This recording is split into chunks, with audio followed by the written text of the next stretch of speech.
अस्सलाम वालेकुम everyone, I hope आप बिल्कुल खैरियत से होंगे।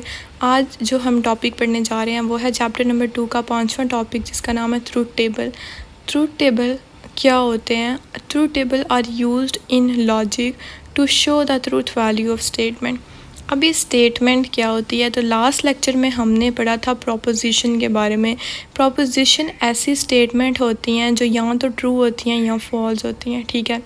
तो मैं पहले आपको यही सजेस्ट करूँगी कि अगर आपने पहले वाला लेक्चर नहीं लिया वो तो पहले आप वो ले लें, तब आपको इसकी समझ आनी है। और उस लेक्चर में भी मैंने थोड़ा सा ना बताया था ये ट्रूथ टेबल के बारे में।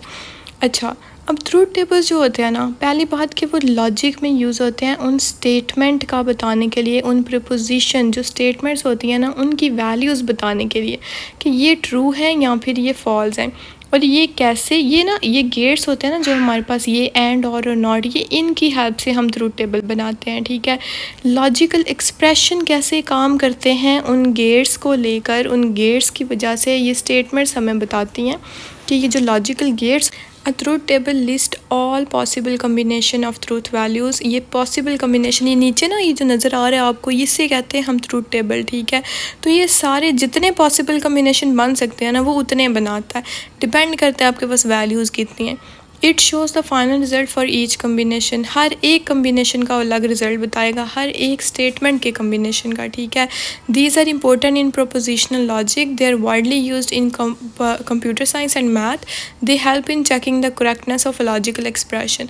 तो आप में से ना ज़्यादा सारे बच्चों ने जो फर्स्ट ईयर या फिर मैट्रिक के स्टूडेंट्स में मतलब मैट्रिक में भी ना आप लोगों ने लॉजिकल गेट्स पढ़े होंगे, एंड और नॉट, और इसका ट्रूथ टेबल भी पढ़ा होगा कि कब एंड होता है, कब हम फॉल्स लिखते हैं, ठीक है, कब ट्रू है। तो ये सारी चीज़ें तो ये बहुत मज़े के होते हैं, बहुत क्लियर होते हैं। मैं आपको समझा देती हूँ। लास्ट लेक्चर में हमने देखा था एंड क्या होता है, और क्या होता है, और नॉट क्या होता है। मैं फिर से अच्छा, एंड का मतलब हमारे पास क्या होता है कि जब दोनों कंडीशंस ट्रू हैं तब ही ट्रू होगा, ठीक है, और बाकी हर दफ़ा फॉल्स आएगा। और का मतलब है कि दोनों स्टेटमेंट्स में से एक भी अगर ट्रू है तो ट्रू, ठीक है, और अगर दोनों फॉल्स हैं तब ही फॉल्स। ये मैं क्लियरली लास्ट लेक्चर में बता चुकी हूँ। लेकिन और नॉट का मतलब होता है कि ट्रू है तो। अच्छा जी, नेक्स्ट है हमारे पास what is the purpose of truth table. The main purpose of truth table is to show how a logical expression behave. मतलब एक लॉजिकल एक्सप्रेशन है, उन गेट्स की हेल्प से, हम एंड और नॉट की हेल्प से, वो जो सारी दो स्टेटमेंट पे जो फंक्शन अप्लाई हो रहा है, ठीक है, जो गेट अप्लाई हो रहा है, वो जो लॉजिकल एक्सप्रेशन है वो बिहेव कैसे करेगा। बिहेव करने का मतलब है कि उसका रिज़ल्ट क्या आएगा, आउटपुट क्या आएगा। जैसे हमने ऊपर देखा ना कि ट्रू ट्रू ट्रू था, ट्रू फॉल्स फॉल्स था, ये मैं एंड की बात कर रही हूँ, फॉल्स ट्रू फॉल्स था, ठीक है। तो ये आउटपुट मुझे मिले ना, तो मुझे पता चला कि एक लॉजिकल एक्सप्रेशन काम कैसे कर रहा है। जब मैं कोई फार्मूला लगा रही हूँ, कोई गेट लगा रही हूँ, तो वो क्या आउटपुट दे रहा है मुझे, ठीक है। तो ये ट्रूथ टेबल हमें ईज़िली बता देते हैं। ये टेबल की हेल्प से हम ईज़िली समझ जाते हैं कि इसका आउटपुट क्या है या ये किस तरह से काम कर रहा है। They help us find when a statement is true और फॉल्स। ऐसा ही है ना, ऊपर देखो ये हमें बता रहे हैं ना कि कब हमारा आंसर ट्रू आ रहा है और कब हमारा आंसर फॉल्स आ रहा है। तो हम इजीली इधर से देख देते हैं। Truth table list all possible input values. Input values कौन सी हैं? वो बोल रहा जो ट्रूथ टेबल है ना, सारी जो इनपुट वैल्यूज़ है ना, जितनी भी, वो हमें बता देता है। इनपुट वैल्यूज़ होती हैं, मैं आपको बताती हूँ, ये वाली जो स्टेटमेंट्स होती हैं, जो हम वैल्यू देते हैं, ये होती हैं इनपुट वैल्यूज़। और ये जो रिज़ल्ट निकल के आता है, ये तीन जो हैं ये हैं आउटपुट, ठीक है।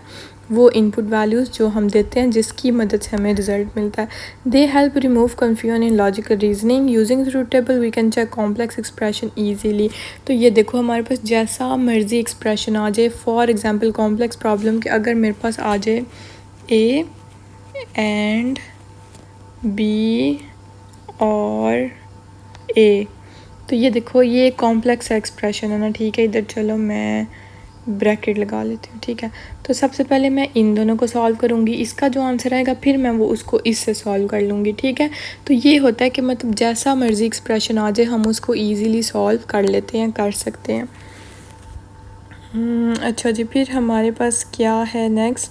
They help compare different logical statements. Truth table are useful in decision making. They are important tools in logic and computer science. तो ये हमारे पास पर्पस था। अगर आप लोग सिर्फ यहाँ तक भी डेफिनेशन कर लेते हैं इसकी पर्पज़ की, ठीक है, या फिर यहाँ तक, तो तब भी आपका सही हो जाएगा। नेक्स्ट है जी क्रिएटिंग ट्रूथ टेबल। अब क्रिएट कैसे करना है या क्यों करना है, तो creating a truth table start with identify the propositions. Proposition को आइडेंटिफाई करना है, और प्रोपोजिशंस मैं आपको पिछले से पिछले लेक्चर में बता चुकी हूँ क्या होता है, स्टेटमेंट्स। ये है मेरे पास प्रोपोजिशंस। मैं एक दफ़ा इसको रिमूव कर लेती हूँ, फिर आपको सही समझ आएगी। ये जो मेरे पास ए और बी ये दोनों इनपुट स्टेटमेंट्स है ना, ये ही दोनों प्रोपोजिशंस हैं, ठीक है। तो सबसे पहले तो हमें प्रोपोजिशन आइडेंटिफाई करनी है कि कितनी होनी चाहिए, 4, 8 कितनी होनी चाहिए, ठीक है। Each proposition is given a truth value of true और फॉल्स। ऐसा ही है, हर प्रोपोजिशन में वैल्यू क्या है, ट्रू है या फिर फॉल्स है, दो ही वैल्यू हो सकती हैं, ठीक है। और उसके बाद क्या है जी, all possible combinations of truth values are listed. Logical connectives, logical connectives हमारे पास इधर एंड और नॉट है, और अप्लाइड स्टेप बाय स्टेप वो बोल रहा है। ये जो लॉजिकल कनेक्टिव्स है ना, एंड और नॉट, ठीक है, इसको हम फिर स्टेप बाय स्टेप अप्लाई करेंगे। मतलब पहले हम इनपुट वैल्यूज़ लेंगे जिसका हम प्रोपोजिशन कहते हैं, फिर उसके बाद हम लॉजिकल कनेक्टिव्स की तरफ जाएंगे। तो final result is written for each row. ऐसा ही है ना, देखा, फाइनल रिज़ल्ट इसका इस रो में है, इसका इधर है, इसका इधर है, तो बारी बारी हम उसको लिखते जाएंगे step by step. This process help us to understand the expression clearly. Truth table must be neat and organized, they are easy to follow and use. तो ये प्रोसेस ईजीली हमें समझ भी आ जाता है, हमें पता चल जाता है हम गलत हैं हम सही हैं, और ये नीट भी लगता है, बड़ा ऑर्गेनाइज सा, ठीक है, ईजीली हम उसको समझ लेते हैं। अब ट्रूथ वैल्यूज़ ऑफ प्रोपोजिशंस क्या है। ईच प्रोपोजिशन पी और Q can take the value true और फॉल्स। ये मैं पहले भी आपको बता चुकी हूँ कि यहाँ तो वैल्यू ट्रू है और यहाँ तो वैल्यू फॉल्स होगी, इसके अलावा कोई वैल्यू नहीं होगी। Truth table enumerate all possible combinations two n rows for n propositions. अब इस लाइन का क्या मतलब है, truth value of a compound proposition is determined by the value of its components. अब टू, ये देखो, two n, for example n में इस टाइम वैल्यू है 2, तो 2 टाइम क्या होता है 4, तो मतलब मेरे पास पॉसिबल कम्बिनेशंस कितने बनेंगे, 4। ये बेसिकली इसकी एग्जांपल है कि ये मेरे पास कितने बन गए 4, ठीक है। इसके अलावा अगर मेरे पास 8 बनने होते तो मैं कैसे लिखती, मैं ना इधर थोड़ा सा बताती हूँ आपको, किधर, इधर इधर इधर, ओहो, चलो, ये है ए फॉर एग्ज़ाम्पल, ये है बी फॉर एग्ज़ाम्पल। इधर मेरे पास ना 8 कम्बिनेशन बन रहे हैं, कितने, 8। तो मैं क्या करूँगी, मेरे पास कम्बिनेशन कैसे बनेंगे, मैं छोटा छोटा लिखने की कोशिश करती हूँ। True true true, false false false, ये नीचे फॉल्स, ठीक है। वो 4 वैल्यूज़ के लिए था। अगर हमारे पास 8 आ जाए तो फिर हम ऐसे करते हैं। अब ये देखो, पहले मैं उधर देखा 2 दफ़ा ट्रू था ना, ये इसकी बात करी उस साइड पे 2 दफ़ा ट्रू था, 2 दफ़ा फॉल्स, लेकिन वो सिर्फ जब 4 कम्बिनेशन बनाने थे हमने। इधर हमने 8 बनाने हैं, तो 8 में मैंने देखो 4 दफ़ा ट्रू लिखा है, 4 दफ़ा फॉल्स लिखा है। तो अब बी में क्या होगा, बी में हमारे पास क्या होगा, फॉर एग्जांपल इधर सी भी है, ठीक है, 3 स्टेटमेंट्स होगी, 3 इनपुट वैल्यूज़ होंगी, तब भी हमारे पास 8 बनते हैं ना। अच्छा, अब बी हमारे पास क्या होगी, मुझे बताओ। बी देखो इधर, बी जब हमारे पास 2 ट्रू थे 2 फॉल्स थे, तो बी एक दफ़ा ट्रू और एक दफ़ा फॉल्स था ना। तो अब हम इसको ना ऐसे, पहले 4 ट्रू थे, तो अब मैं 2 दफ़ा ट्रू 2 दफ़ा फॉल्स, 2 दफ़ा ट्रू 2 दफ़ा फॉल्स। ये नीचे थोड़ा सा मुश्किल है जी, ये फॉल्स, ठीक है, समझ आ गई, ये भी फॉल्स है। अच्छा, अब हमारे पास तीसरी स्टेटमेंट है सी की, ठीक है। अब सी में इधर क्या आएगा, सिंपल, एक true false, true false, true false, true और फॉल्स। तो ये हमारे पास ऐसे कम्बिनेशन बनेंगे।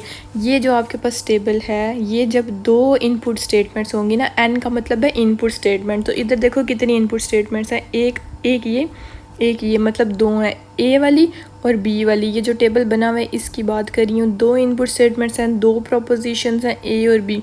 तो मैं इस फार्मूला में 2 इज़ इक्वल टू क्या आ जाएगा, ओह ये क्यों नहीं लिखने हो रहा, एक सेकंड, सॉरी। अच्छा इधर 4 और ये n की जगह ना 2 लिखना है, पता नहीं क्यों नहीं लिखा जा रहा। एक सेकंड, चलो अब ठीक हो गया। ठीक है, मैं ये बोल रही थी, ये हमारे पास फार्मूला था 2n। n का मतलब है कि 2 इनपुट स्टेटमेंट्स और एयर भी 2 हैं। अब ये जो टेबल मैंने बनाया है इधर राइट साइड पे, यहाँ 3 स्टेटमेंट्स हैं इनपुट A, B और C। तो मैं इधर लगाऊंगी 2 3, 2 के ऊपर 3 है, ठीक है, जिधर n है। तो 2 2 ज़ा 4, 4 2 ज़ा 8, ये 8 पॉसिबल कम्बिनेशंस बनते हैं। तो देखो मैंने 8 बनाए हैं, 4 दफ़ा ट्रू लिखा पहले, फिर 4 दफ़ा फॉल्स, ये खुद बनाने थे। फिर बी में जो है वो 2 ट्रू 2 फॉल्स, 2 ट्रू 2 फॉल्स, और एंड सी में true false true false true false. तो ये बहुत ईजी हो जाता है। ये एक दफ़ा आप लोग कॉपी पे प्रैक्टिस करना इस फार्मूला के साथ कि जितनी इनपुट स्टेटमेंट्स होंगी हम उसके अकॉर्डिंग कम्बिनेशंस बनाते हैं। अगर 4 हों तो फिर वो क्या बनेगा, 8 2 और 16। ये बहुत वैसे रेयर केसेस में होता है, पेपर में 16 वाला कभी नहीं आता, पेपर में बस ये 4 या 8 वाला ही आता है। वैसे आप लोग एक दफ़ा ट्राई करना, 16 वाला भी ट्राई करना, ठीक है, वो भी ज़रूर करना। और उसमें पता क्या होगा, उसमें पहले 8 दफ़ा ट्रू 8 दफ़ा फॉल्स, फिर अगली ए में ना, फिर अगली बी में 4 दफ़ा ट्रू 4 दफ़ा फॉल्स, तो सी में 2 दफ़ा ट्रू 2 दफ़ा फॉल, और डी में ट्रू फॉल ऐसे चलेगा। अगर वो बहुत वैसे रेयर केस में ऐसा होता है बहुत। तो मैंने पूरी कोशिश किया है कि आपको ये लेक्चर समझ आ जाए ट्रूथ टेबल का। अगर नहीं आया तो आप लोग कमेंट सेक्शन में पूछ सकते हैं। चैनल को सब्सक्राइब करना नहीं भूलना, ठीक है। इससे नेक्स्ट लेक्चर में हम इंशाल्लाह पढ़ेंगे प्रोपोजिशनल इक्विवेलेंस, ये क्या होता है। तो तब तक अपना ख्याल रखिए।